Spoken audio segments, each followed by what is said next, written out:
రాజన్న సిరిసిల్ల జిల్లా నేరెళ్ల ఇసుక లారీల ఘటనను మొత్తం దళితులపై దాడిగా చిత్రీకరించడం తగదని పశుసంవర్ధక శాఖ మంత్రి తలసాని శ్రీనివాస్ యాదవ్ పేర్కొన్నారు. రోడ్డు ప్రమాదం జరిగినప్పుడు కొందరు గ్రామస్తులను రెచ్చగొట్టారన్న ఆయన దాడులకు పాల్పడిన 8 మందిపై మాత్రమే కేసులు నమోదైనట్లు తెలిపారు. పరిణామాలు అక్కడ ఉన్నటువంటి మీడియా మిత్రులకు, అక్కడ ఉన్నటువంటి ప్రజానికానికి అందరికీ తెలుసు. లా అండ్ ఆర్డర్ని దృష్టిలో ఉంచుకొని కేసులు పెట్టిన మాట వాస్తవం, అక్కడ ఉన్నటువంటి పరిస్థితులకు అనుగుణంగా. బట్ ఆ కేసులో 8 మంది ఉంటే కూడా 3 దళితులు ఉన్నారు, మిగిలిన వాళ్ళు ఇతర కులాల వాళ్ళు ఉన్నారు.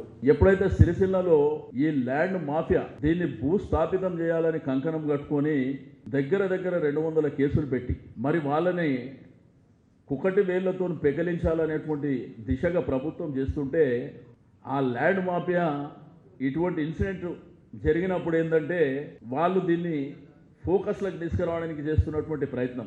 మరి ఆ ప్రయత్నాన్ని ఇక్కడ ఉన్నటువంటి కాంగ్రెస్ పార్టీ పెద్దలు దళితుల మీద వాళ్ళకి ఏదో విపరీతమైనటువంటి ప్రేమ ఉండే విధంగా వాళ్ళు మాట్లాడుతారు.